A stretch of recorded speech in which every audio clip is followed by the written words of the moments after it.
बच्चों, आज मैं आपको सिखाऊंगा पैराबोला। पैराबोला एक ऐसा टॉपिक है जो 11th में भी है और इसका यूज़ 12th में भी है।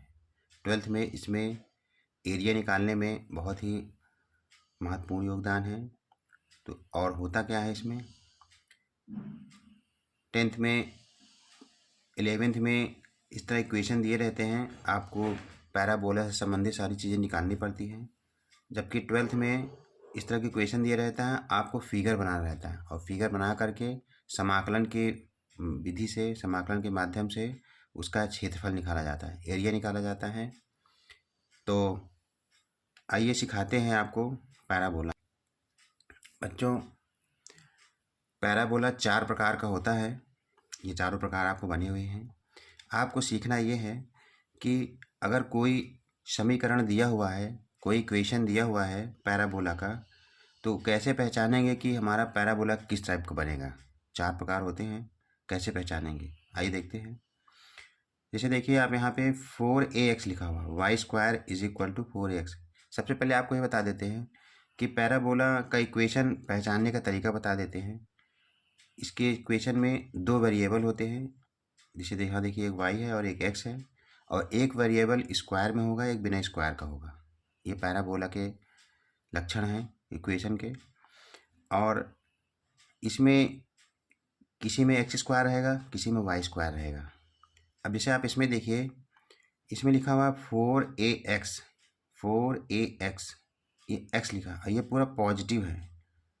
इसका मतलब ये हुआ कि x एक्सिस के पॉजिटिव डायरेक्शन में इसका जो है मुंह ऐसे खुलेगा। ये जैसे आप देख रहे हैं मुंह खुला हुआ है इसका, तो x एक्सिस के पॉजिटिव डायरेक्शन में, ये पॉजिटिव डायरेक्शन है और इसकी तरफ आपका ये जो मुंह खुला हुआ है। और अगर यहीं पे कहीं माइनस होता, जैसे देखिए यहाँ माइनस है, यहाँ माइनस है ना, तो अगर ये माइनस है तो x एक्सिस की निगेटिव डायरेक्शन इधर है।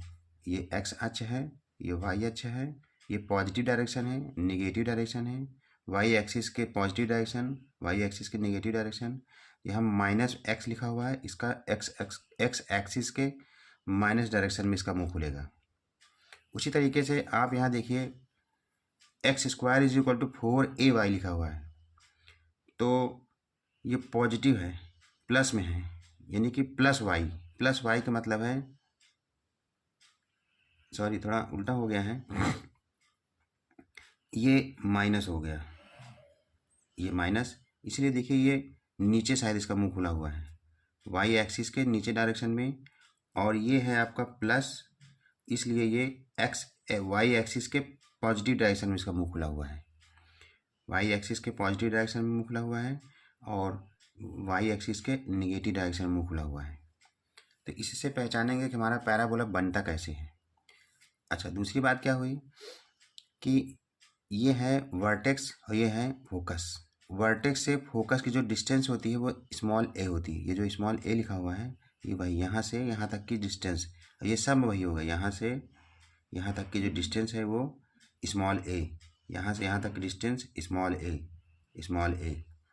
तो ये सभी फार्मूले में देखिए आप ए लिखा हुआ है, और जितनी डिस्टेंस पे ये होती है उतनी ही डिस्टेंस पे एक लाइन होती है, ये लाइन जिसको हम लोग कहते हैं डायरेक्ट्रिक्स। डायरेक्ट्रिक्स मतलब होता है नियता, नियता। यहाँ से यहाँ के बीच की दूरी वही होगी जो यहाँ से यहाँ की दूरी होगी, तो ये दोनों सेम डिस्टेंस पर होती है, ये है नियता। उसी तरह से जितनी दूरी ये है उतनी दूरी पर ये होगा, और उतनी ही दूरी पर ये होगा, और उतनी ही दूरी पर ये होगा। हमेशा डायरेक्ट्रिक्स अपोजिट साइड होती है। जैसे इधर मुंह खुला हुआ है तो इसके अपोजिट साइड, इधर मुंह खुला हुआ तो इसके अपोजिट साइड, देख लीजिए, अपोजिट साइड, अपोजिट साइड। तो इसमें और तमाम चीज़ें क्या क्या है थोड़ा समझा देते हैं आपको। जैसे आप देखिए, ये है केंद्र। केंद्र मतलब ये है एक्स अक्ष और वाई अक्ष, यानी मूल बिंदु है। तो मूल बिंदु इसमें स्टैंडर्ड फॉर्म में इसको हम लोग कहेंगे वर्टेक्स। वर्टेक्स का मतलब होता है शीर्ष। ये शीर्ष है, ये शीर्ष है, ये, यानी इन सब का कोऑर्डिनेट जो होगा वो होगा 0 0। सब का कोऑर्डिनेट क्या होगा? 0 0। सभी के शीर्ष का निर्देशांक 0 0। और ये है नाभि, इसको हम लोग एस से डिनोट करते हैं, और इसका कोऑर्डिनेट होता है a, 0। क्यों? क्योंकि यहाँ से यहाँ तक डिस्टेंस a होती है और ये x एक्सिस पे है, इसलिए y का पोर्शन 0 है।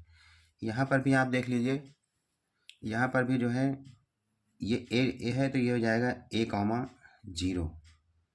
उसी तरह से ये नीचे साइड है, वाई एक्सिस पे है इसलिए 0 कामा माइनस ए। ऊपर साइड है इसलिए 0 कामा प्लस ए। और अब बात आती है कि यहाँ से यहाँ की डिस्टेंस क्या है, ए है। तो जब ए डिस्टेंस है तो ये एक लाइन है और ये लाइन वाई एक्सिस के पैरेलल है, इसलिए इसको लिखा जाएगा x is equal to minus A, क्योंकि माइनस डायरेक्शन में है। और इसको क्या लिखेंगे, ये एक्स अक्ष के राइट साइड है, इसको लिखेंगे x is equal to plus A. उसी तरीके से ये वाई डायरेक्शन में है, इसलिए इसको लिखेंगे Y is equal to minus A, क्योंकि नीचे है, और ये ऊपर है इसलिए इसको लिखेंगे Y is equal to plus A. तो ये हो गई नियता का समीकरण है, इक्वेशन ऑफ द डायरेक्ट्रिक्स। ये सारे चारों इक्वेशन ऑफ द डायरेक्ट्रिक्स हैं। और इस फार्मूले में आप देखिए लिखा हुआ 4a, यानी x का जो गुणांक है वो है 4a। सब में देख लीजिए, इसमें y का गुणांक 4 है, इसमें y का गुणांक 4 है, इसमें भी x का गुणांक 4 है, 4a। तो 4a का मतलब हो गया नाभिलंब की लंबाई। और ये नाभिलंब होता क्या है, नाभिलंब होती है यहाँ से लेकर के यहाँ तक की लंबाई। नाभिलंब इसलिए कहते हैं क्योंकि नाभि से होकर जा रहा है, नाभि से होकर जाती है और x अक्ष पर ये परपेंडिकुलर है। एक्स अक्ष पे जब परपेंडिकुलर होगा इसलिए इसको कहते हैं नाभिलंब, यानी क्योंकि लंब है ये। उसी तरह से नाभिलंब एक आपकी यहाँ होगी, एक नाभिलंब आपकी यहाँ होगी, एक नाभिलंब यहाँ होगी। तो नाभिलंब की लंबाई हमेशा होती है 4a। और इसमें कुछ लाइनें ऐसी होती हैं, जैसे मान लीजिए आपकी अगर तिरछी चली जाती ऐसे, तो इसको हम नाभिलंब नहीं कहेंगे, इसको कहेंगे नाभीय त्रिज्या। और कहीं और साइड, या इसको आप नाभि जीवा भी कह सकते हैं।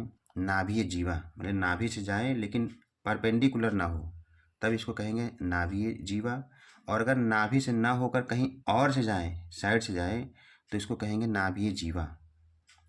जैसे मान लेते हैं थोड़ी देर के लिए, ये हो गई आपकी एक लाइन, ये देखिए ये परपेंडिकुलर नहीं है, ये एक्स एक्सिस पे परपेंडिकुलर नहीं है, इसलिए इसको कहेंगे नाभीय जीवा, फोकल कार्ड।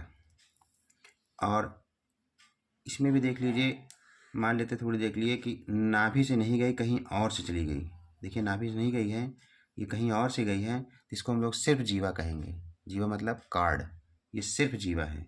और अगर मान लेते हैं यहाँ से केवल एक ही साइड जाए, नाभि से होकर के किसी एक साइड जाए, कहीं भी एक साइड जाए, तो इसको हम लोग कहेंगे नाभीय त्रिज्या कहेंगे। और फिर से एक बार समझा देता हूँ, नाभि से होकर जाए लंब है तो नाभिलंब, नाभि से होकर जाए लेकिन लंब नहीं है तो इसको कहेंगे नाभीय जीवा। और अगर नाभि से होकर ना जाए तो इसको कहेंगे सिर्फ जीवा। और नाभि से केवल एक ही साइड जाए तो उसको कहेंगे नाभीय त्रिज्या। तो इसमें फ़िलहाल आपको केवल इतना ही जानना है कि इस तरह का इक्वेशन दिया रहेगा, आपको पहचानना है कि इसका मुंह किधर खुलेगा, उसी हिसाब से इस पर जो है पैराबोला हम लोग बनाएंगे। इसमें एक बात और बता दूं, इसे देखिए केवल x लिखा है तो इसका मतलब ये x एक्सिस पे बनेगा, यानी इसकी नाभि और वर्टेक्स वगैरह जो है सब x एक्सिस पे होंगे। यही कह लीजिए कि इस पैराबोला की जो एक्सिस है वो x एक्सिस है, इसको देख कर आप जान जाओगे कि x एक्सिस है।